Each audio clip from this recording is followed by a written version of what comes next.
everybody. So now the PFA gets to see who is not a fair weather friend. In fact, one of the directors that we are talking about today, Lev Kuleshov, used to give out special little awards in his acting and cinematography workshops, which were buttons. You got a special little brown button for what he called first class disciplined work, and then you were given a little red button for work in which life was risked. So I don't know which category exactly coming to the PFA in a downpour falls into, but I think it's somewhere in between brown and red. So I hereby dispense magical, invisible russet buttons to everybody here. Thank you for coming. And welcome back to our home away from home, the Pacific Film Archive. As we continue to spiral through cinematic contexts and influences towards the work, eventually, of Eisenstein himself. So today's stars are Lev Kuleshov and Zige Vertov, and today's topic is small, the birth of Soviet cinema. But first, let's remind ourselves of last week's hero, because he's relevant here as well, even though he died in the middle of 1917, well before October. So here's Evgeny Bauer. And he was, despite himself and not knowing that that's what he was an early teacher for Soviet cinema, even though he didn't live to see it himself. His teaching was not just in the negative sense either, although Eisenstein would certainly be consciously creating films as unlike something like A Life for a Life, which was the Bauer film we saw last week, as possible. Because it also happens that a young fellow, a teenager, got his start in cinema in the years before the revolution by working as a set designer for Evgeny Bauer, and that young person was Lev Kuleshov. Now, look at his birth date. He was extremely young when he got his start in the Russian film business, when he was working for Bauer, and even when he made his own first attempt at a full film inspired by American detective films, which was called Engineer Prite's Project, which he did at the end of 17 and early 1918. Here's a little blurb about the project of Engineer Prite in the Kino Gazeta in 1918, calling it the filming of some sort of super American drama. So that's Kuleshov's first big project. Here's a picture of baby Kuleshov in the Kino Gazeta in 1918, and in that very same issue, a picture of Evgeny Bauer, who was already off to the next world. And the next world, in his case, unfortunately, was not, as it was for some, Paris, but by that time. After the revolution, artists, filmmakers, and whole studios worth of actors flowed south to Odessa and the Crimea, where Bauer and our star from last week, Vera Kholodnaya, would both die of natural causes, one in 17 and one in 1919. And then many of them flowed on to Western Europe. The Civil War brought more disruption. Kuleshov worked making frontline documentaries alongside people like Edouard Cissé, who would become Eisenstein's cameraman, and Zige Vertov, about whom more very, very soon. And the result of all this disruption was that by the time people were starting to think about making movies again, Lev Kuleshov was one of the very few people who had been there before the revolution and had some experience in film studios. So despite his extreme youth, he became the de facto father of Soviet cinema. So here's Kuleshov's apocalyptic description of the state of the studios after the Revolution and Civil War. He says, "They were ruined or half ruined, the equipment having been taken abroad by the owners or smashed and destroyed. I recall a visit that I made to one of these film factories to ascertain whether it could be put to use or not. Under the open sky and a chaotic heap of wreckage protruding from the snowdrifts, I caught sight of a desk with a typewriter rusted and covered by snow, and in the machine was an unfinished message on the letterhead of the former owners. That's really almost too poetic to be true, but great image. I like it. And it does remind us of how much everybody was having to start from scratch again after the Civil War. He got a job as a teacher at the State Film School, where he ran a workshop and assembled a group of loyal students and actors, including the future director Pudovkin and the screen talent Alexandra Khokhlova, who was also Kuleshov's future partner, both of whom we will see acting in today's film. Now, circumstances in the film school were at the start extraordinarily difficult. The buildings were unheated and very cold, but most crucially, they all had to study film without actually having any film to work with. Turning necessities into virtues was one of Kuleshov's particular gifts, however. He not only embraced the idea of teaching filmmaking in the almost total absence of actual film stock, but he made it into a key practical and theoretical aspect of his future filmmaking. Thus was born what he called the rehearsal method, in which every part of a film was choreographed and rehearsed obsessively on stage, and sometimes even performed for an audience before filming began, and sometimes, often in the case of the film school, in lieu of ever actually filming anything. So here's a diagram of one of the little theater setups that he had for working out his rehearsal method. So let's just notice a few exciting things about this diagram. So in the front there, you see the auditorium, the place for the spectators. So that's one thing that's quite interesting about this, is that they performed their etudes, as he liked to call the little pieces that they worked on in the film school, and their proto-films. They would perform them for an audience like us here today.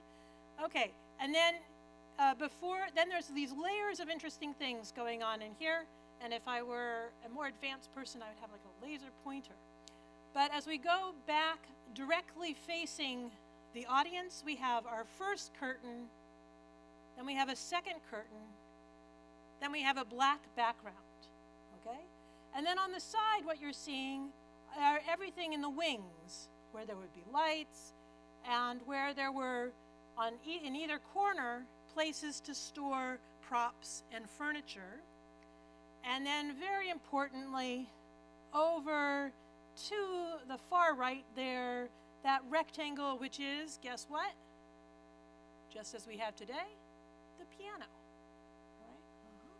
Because, of course, no silent film worth its salt is ever silent. And so no fake, pretend, acted silent film in Kuleshov's studio would be silent either. So Kuleshov writes at great length about the amazing achievements and success of the films that they would perform using this rehearsal method. And what they would do is they would sort of imitate the idea of shots by having curtains go up and down rapidly. And he is especially proud of how quickly the people in his company knew how to get those curtains up and down, or out and back, I guess, probably. And also how speedily his students could whip furniture from behind a curtain and put up the new props and settings. It's actually kind of bizarre when you're reading this description, of course, because all of these things, which are described as part of a cinematic education, are actually the aspects of that are the least cinematic you could imagine. Because the nice thing about film, I mean, there are a lot of extra difficult things about making a movie, but one of the nice things is that you can pause and set up a set in however much time you want, right? So you could shoot it another day. So those skills that he's really excited about, like the fast switch from scene to scene, are things that actually don't have too much bearing on cinema per se. And then also the idea of going from shot to shot by having curtains come down and open is great as far as it goes, but of course there's a certain limit to how rapid your shot changes can be, and also another limit in that you aren't really able to change the position, the relative position of the camera, which would be the spectators, right, and the things going on the stage. So how you perform a close-up, right, is a bit of a stumper. However, Kuleshov was absolutely thoroughly committed to this rehearsal method and uses it into the sound age and writes about it with pride as something that allows his films to be made on a small budget, very efficiently, no wasted motion, because they know what they're doing. He also had, however, a contradictory obsession. Another aspect of filmmaking that was super important to him, and that was something that came out of his observation of the kinds of films that audiences responded to most heartily. So in 1922, he asked a question. Foreign films, he said, appeal more than Russian ones. Of the foreign films, all the American ones and detective stories appeal most. Why was that? Well, he tells us the answer. He says, the success of American motion pictures lies in the greatest common measure of filmness, in the presence of maximum movement. And he says, the scenes of an American film succeed one another more often than those in a Russian film, meaning shots tend to be of shorter length in an American film compared to, say,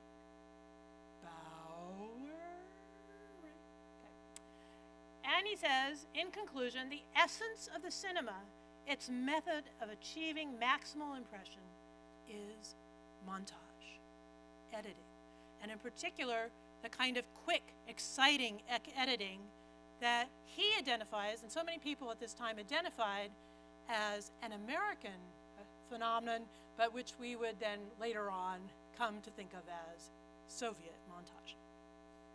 All right. Yes.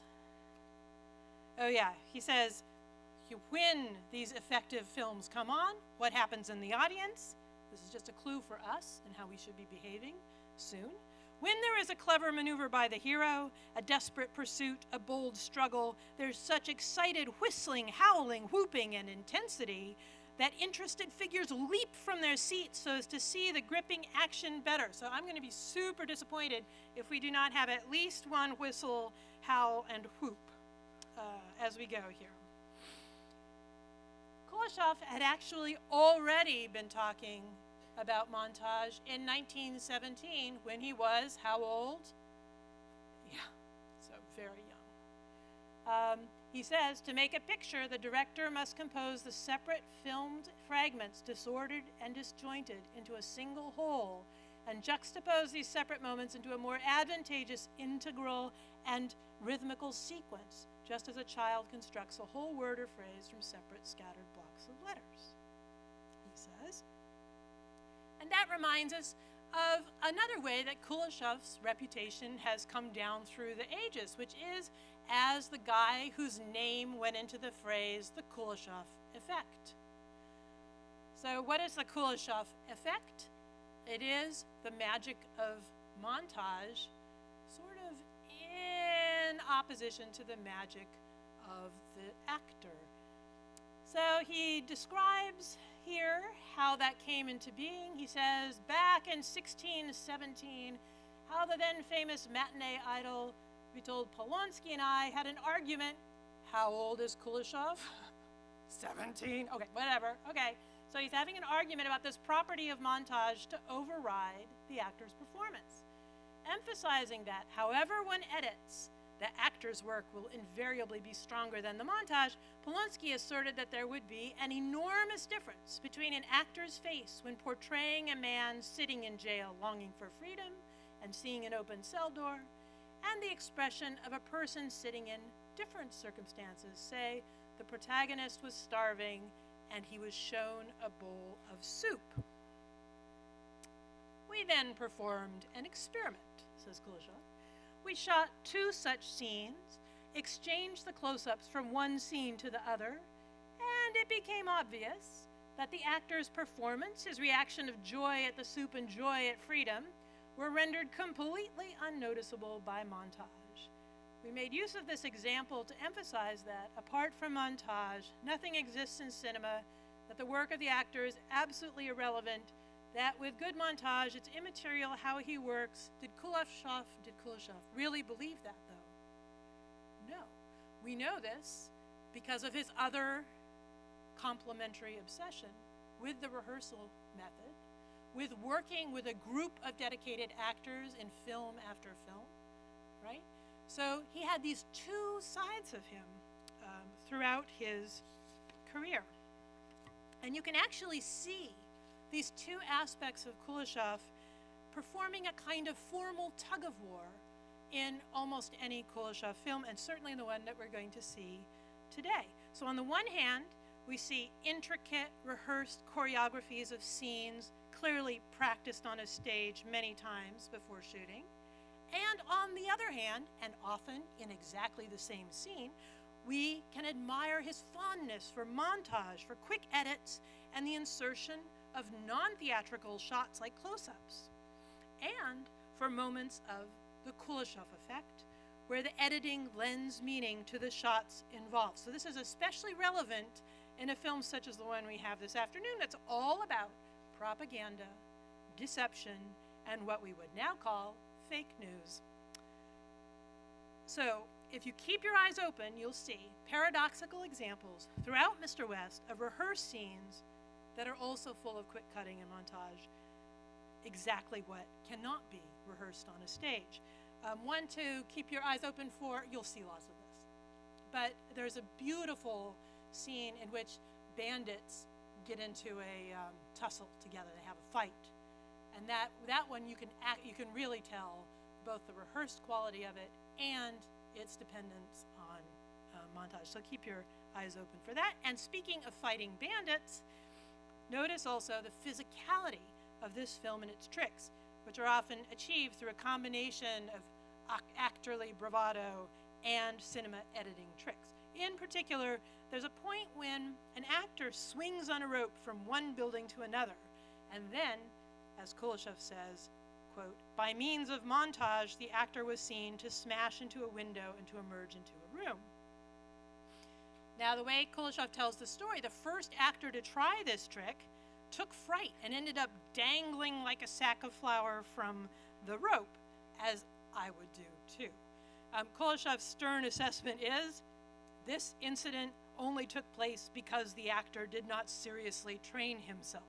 So they brought in somebody more amenable to training, Vladimir Fogel, and who trained in the workshop for 2 weeks, and then carried off the trick brilliantly, even though, just like in the movies, the safety rope had in fact been worn through, and the only reason he didn't plummet to his death smashing on the ground below was because a really heroic, tough assistant was hanging on for dear life. They both got red buttons.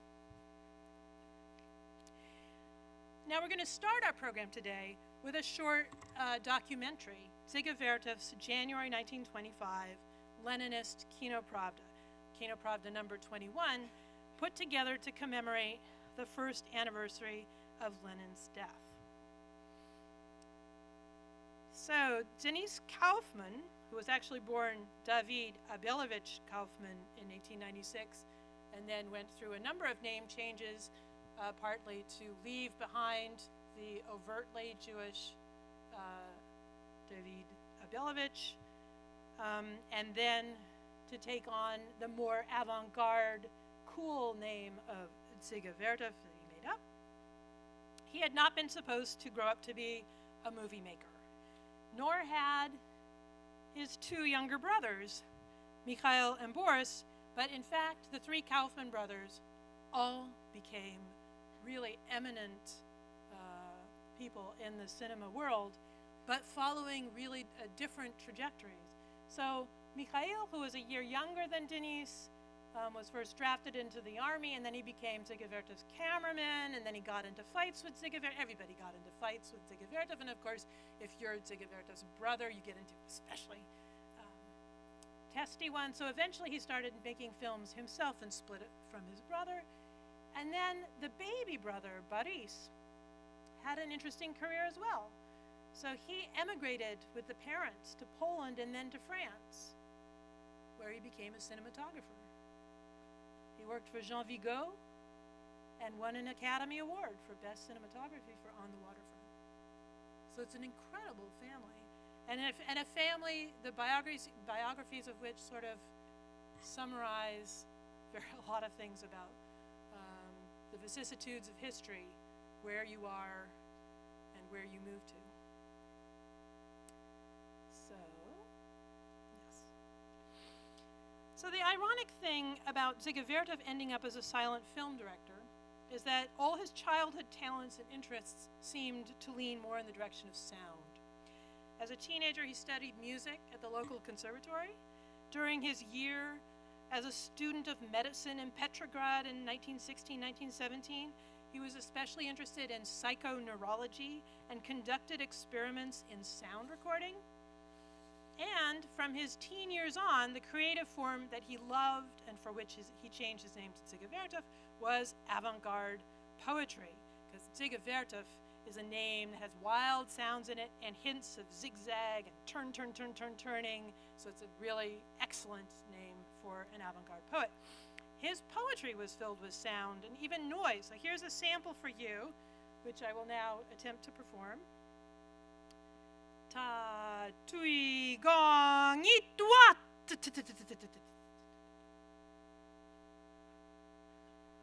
Yeah. Okay.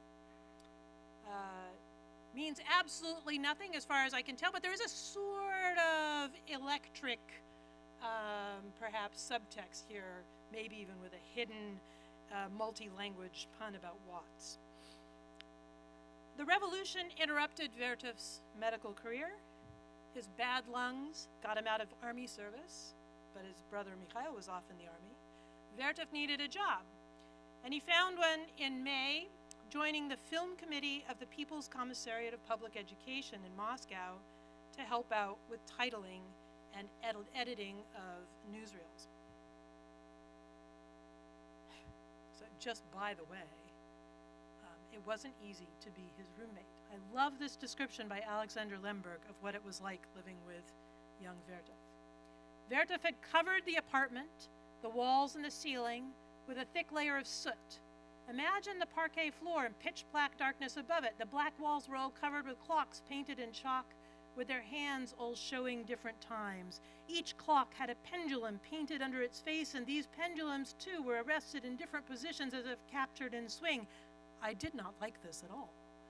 Vertov took pains to convince me that I was just not getting it. The room was his masterpiece. Can't you see how the black paint creates the effect of infinite space stretching in all four directions, he asked? And the clock faces are a poem. Poem, I asked. Recite it. All right, listen. Tick-tock, tick-tock, tick-tock, tick-tock, tick-tock. The 21st Kinopravda from January 1925 is Vertov's tribute to Lenin, a year after Lenin's death. It's one of a series of multiple drafts of what would in the 30s become multiple versions of 3 songs of Lenin. And it borrows liberally already from Vertov's archive of newsreel shots, including images from the first Kinopravda about famine and Kinopravda number 13, which had been about the 5th anniversary of the revolution. If you've seen Man with a Movie Camera, you'll remember that section in the middle where Svilova is working with the archive of shots classified by things like factory and so on, right? Well, that was very much the way that Vertov worked throughout his career. He loved to sort of think of his films as a kind of archive of many, many shots that he could pick from and reuse as he went along. Another thing to notice here is the extremely innovative way this Kinopravda starts. It might not seem innovative to you at all, but that's because we're products of the sound film era. But here we get a very early version of a talking head, as a worker hero guides us through the details of Fanny Kaplan's 1918 assassination attempt. Talking heads and intertitles and museum-like shots, the actual gun Kaplan used, combine to create a new sort of documentary space full of references to what is really here, but constructed of images that only film can bind together. So in this documentary by Vertov, we will also see a lot of what we could call, in a way, the Kuleshov effect. And the material from Lenin's Lying in State, in particular, was destined to appear many times in Vertov's reworking and reworking and reworking again of the Lenin theme. Bruce Loeb will be accompanying the Kinopravda film. The Mr. West comes with a new score on the print. I haven't heard the score, so fingers crossed that it's terrific. But we know that the first part's going to be good because it's Bruce Loeb, and he is going to be integrating echoes from Soviet Army, Red Army songs into his accompaniment. So keep your ears open for that. And thank you so much, Bruce, for your heroism here. So here we go, two very, very, very, very different films by two of the filmmakers who got Soviet cinema going, Vertov, Lev Kuleshov. And again, if you want to stay, we can chat about these strange and wonderful movies more after the screening, so enjoy. Well, I hope there was something weird enough for everybody in that film. We have actually a couple of ushers armed with microphones. Go wave them around. So there's one, and then there's another over there. So if you want to stay to chat a little bit about this strange film, or the also pretty strange Leninist Kinopravda, settle in.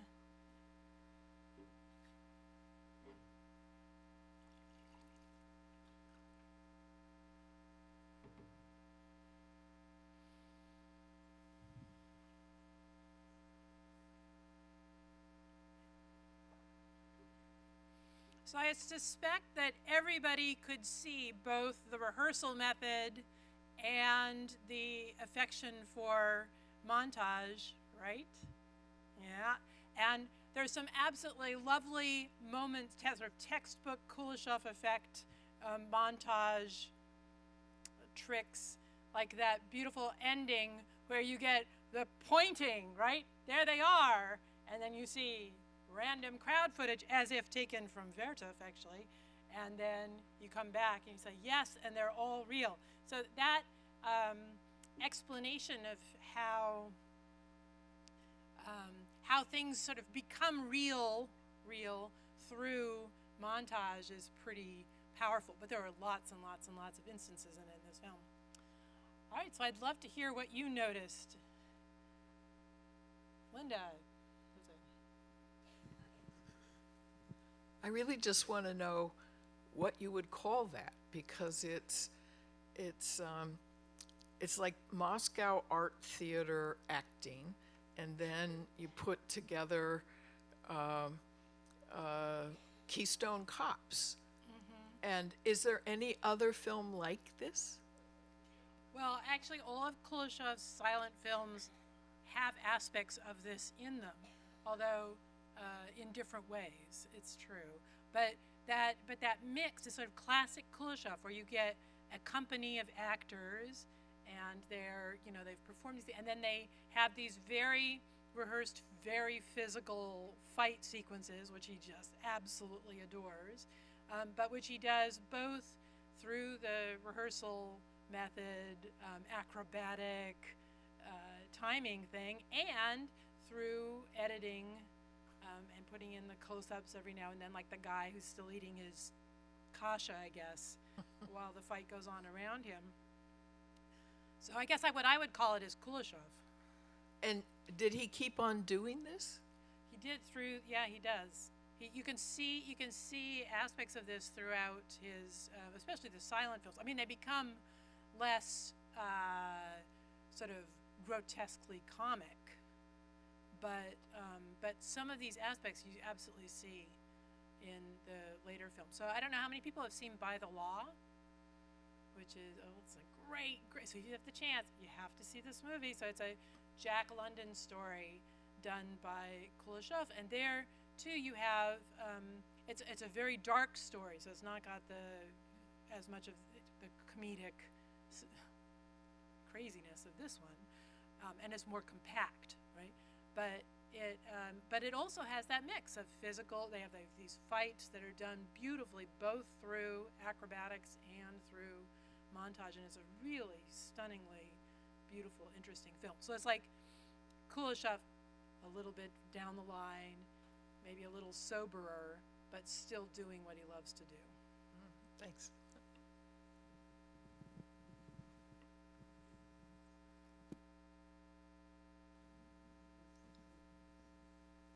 I was struck in the first film at the funeral scene with when they showed the Soviet leadership that was there, who wasn't there, Zinoviev, Bukharin, and Trotsky. Was that film edited? Were they originally in there and then excised? Well, some of those people weren't actually there at the time, so it's an interesting. Actually, what's super interesting is to follow Vertov's edits and re-edits of this footage as you go through different political climates. So he made like 4 different versions of 3 songs of Lenin. Not all of those survive, but we have we can sort of see a couple of different versions. And of course, one of the things that happened as he reworked this footage is that the role of Stalin changed. So in this one, Stalin is just there like everybody else is there, and he doesn't get extra glamorous star treatment any more than anybody else in the honor guard.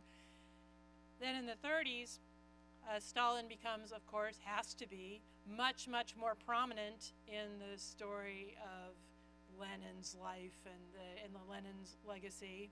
But then in the version of 3 Songs of Lenin that most of us, if we've seen any version at all, have seen. I mean, how many people have seen the sort of 3 Songs of Lenin? Okay, one person. Okay, several people have seen. But that was then re-edited again in around 1970 or so. And so Stalin is like re-excised out of the 30s versions where he had to be put in. So it's really a very interesting history. You could basically spend ages just going through all the versions of this Lenin footage, and it's fascinating. Also, you might want to start then with the early Kino Pravdas and Kinoiks that the famine footage, for instance, comes out of, used here. All these little bits telling the history, the Soviet history up to Lenin's death very quickly. Though many of those moments had already played a role in earlier newsreels. Watching it evolve was great. We did have this wonderful retrospective of Vertov, I forget when, here, it was a while ago, not here, again, up the hill, but where we watched every single thing that Vertov ever did. And actually, it's a kind of addictive exercise because you can see his archive at work and the way that he uses, reuses, rethinks everything. And I was struck watching this Kino Pravda 21 this time by how much of the later genius Vertov you can actually see in its sort of embryonic stages already. Like when he gets to the crowd scenes, you get a little bit of a taste of some of the ways that he's going to use crowds brilliantly in the later 20s in films like The 11th Year, where he'll have like split screen with multiple exposures of crowds that are some of the most beautiful shots anyone has ever done with a camera ever. But there's a lot going on in that Kino Pravda. for instance, the silent talking head that we get at the beginning, the guy who says, "I was there." So they actually bring him back in the 30s for one of the versions of Three Songs of Lenin. And they have him actually they sort of redo that whole bit from Kino Pravda 21, but they redo it like 10 years later.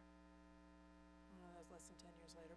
But in the 30s, they redo it with the same guy, but he's older, and the images are slightly different, and yet they're kind of stepping through the way that it worked in Kino Pravda 21. It's quite fascinating. Other questions? Do you notice things like how bad snow control on the streets was in Moscow in 1924? It's really pretty striking how grimy and difficult all that snow looks for transport, and how much of the transportation is still done with horse and buggy or horse and carriage. I have a question about the direction of the second movie, Mr. West. I was really struck with the choreography in a lot of the scenes. Was there a second director or a choreographer in place to help out with that film? Because even just like the scene where the Countess walks cautiously across the floor looked very choreographed. All her movements were very languid, and she looked like olive oil half the time from Popeye, which was just great. And then even when she was up in the chimney, her legs opened. Yeah. So Pavlova was an absolute genius at controlling what her amazing, striking body did. So she really can move every bit of it with incredible choreography and intention. And that attention to choreography is something that was absolutely central to Kuleshov's practice, and the whole workshop technique was that they would coordinate exactly how they move. When we get to Eisenstein's early films, and you see, again, a lot of attention paid to physical acting and so on, you'll notice that it is not, however, as prepared, as practiced as we see in this film, where really every movement has been thought out, is planned. There's that wonderful scene where they're gathering around the lute, all the stuff, the socks on the table, and there's this shot where all the hands come in, and every hand knows what it's doing, right? Every hand has its own characteristic gesture. So that is something that Kuleshov's workshops paid enormous attention to. That's a kind of side effect, again, of not having any celluloid, so not being able to practice film by making films. Other strange things you noticed? No, just a quick thing. It ends with the radio, right? Of course. Talk about that. It's a wonderful gesture of the citation between different genres throughout the film. Right. And it ends with an homage to the radio. Yeah. So there are actually little moments towards the end where Kuleshov's film, again, looks like a little bit like Vertov's propaganda piece, because Vertov wanted us to focus also on things like the emphasis on machinery and technology and electricity and so on. So the radio tower that we get to see at the end was one of the central visual icons for the Soviet future. It was built very early, as you can see, to make it into this film, 1924. So I think it went up in 23 or something. But it looks so modern. It looks like Tadlin's tower a little bit. And so you can really, that is just a total image of the future, not just in what it does, because that is also the future. Radio is going to spread our truth, right? All the way around the world, even to Madge. even to the peasants, right? They're all going to get the truth once we start broadcasting, and it's going to be amazing. So radio's very important in these films about what the Soviet future is going to be like. And it has the bonus of looking incredibly futuristic and wonderful. So it looks like something that just sort of arrived in Mars. And I actually have really interesting images of that tower in location because it was put up in a place where it was very much in contrast with the sort of old-fashioned buildings around it. They managed to film it for this in a way that makes it look sort of, on its own. But one of the things that people were struck by was this modern, wonderful tower, but surrounded by old-fashioned bits of Moscow, which is something you notice in this film in general, that if you start thinking about the propaganda message of the film, it begins to wobble and whiffle a little bit, because here we are, the point is sort of, oh, look, this poor fool from the United States comes thinking that Bolsheviks are terrible, and it turns out that, well, they're not the Bolsheviks, but they're pretty, so there are a lot of terrible people still there left. I mean, there's a lot of awful hijinks going on. So how comforting it is, I don't know, but we do get a real Bolshevik, which we can identify by checking out his leather jacket, right? That's a key item, clean shaven, and a nice browning or whatever he had. What? How were his teeth? Yeah, although this is kind of a problem because at the time, everybody had bad teeth, for reals, and everybody had tuberculosis, basically. The Soviet type was a bit of an ideal, very different from what was actually going on in the population.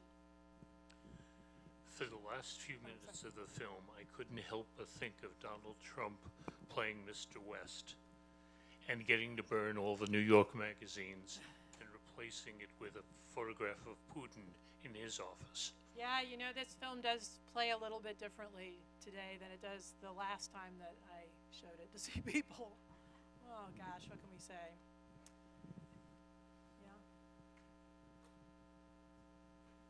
Yeah. Okay, so I have another question.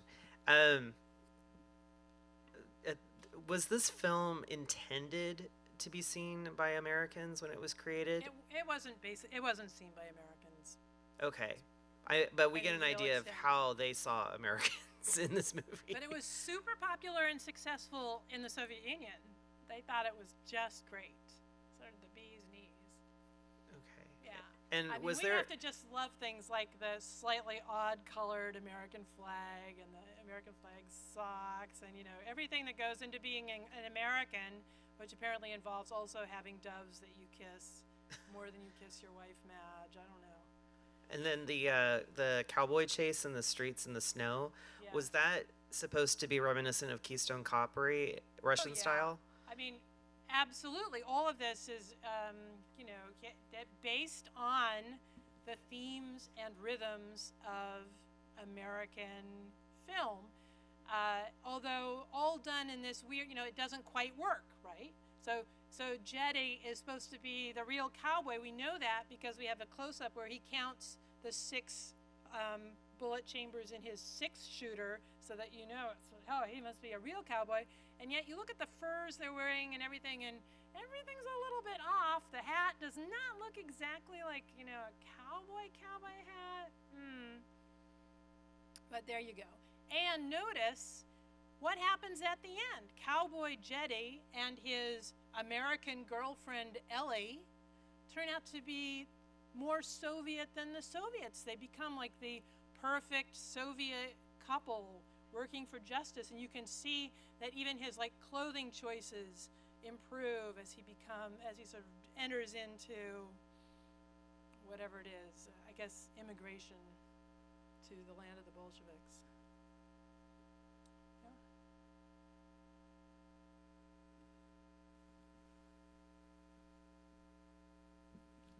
Following up on the gentleman's question, was this film and were other films in the 20s actually seen by Western filmmakers? Do you know anything about the Yeah, so it facts depends- of distribution in Europe and America? Yeah, so that each film sort of has its own story there. So certain films were seen abroad and became huge, like Battleship Potemkin. Went to Germany and was a huge success, bigger success than at home. Other films like this one didn't travel very much. So it really depends on the film. And sometimes sometimes when the filmmakers traveled to Europe, they would take a film, and then there was screenings of The General Line in Paris when Eisenstein traveled through, and things like this, which we will be talking more about as we follow Eisenstein to Europe. I wanted to know more about the actual studio, and was it a particular style? I mean, like, I've seen things from the eccentric actor, and it's a little bit like was it the studio, the eccentric actor? Or is it really just Kuleshov and his own particular? Yeah, you can see the things that Kozintsev and Trauberg have in common with Kuleshov. So they're the people who did the studio factory of the eccentric actor. Actually, they were based, however, in Leningrad. But what they have in common is both they worked with a group of people. So there were a group of people tended to end up in film after film. And so if you watch a lot of Kozintsev and Trauberg, just as if you watch a lot of Kuleshov, you see the same actors again and again doing different roles. They also are interested in sort of eccentric kinds of acting that sometimes feel a little bit like Kuleshov, but there are significant differences, which we will talk about when we watch our Kozintsev and Trauberg film, New Babylon, which is great and coming up. But yes, they both of them are working with studios that could not be more different from the kinds of sets we saw in, say, Bauer, right? So there's this sort of back to bare bones aspect of it. You can see there's not a lot of attention to elaborate interiors. Sometimes things are played off basically against a black background. Like, what is America? America is just a black velvet background with doves in front.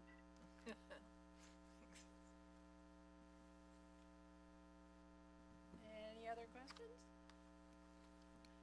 I've neglected terribly to start off by saying that we are at the anniversary of Lenin's death, right? Because that was January 21st, recently.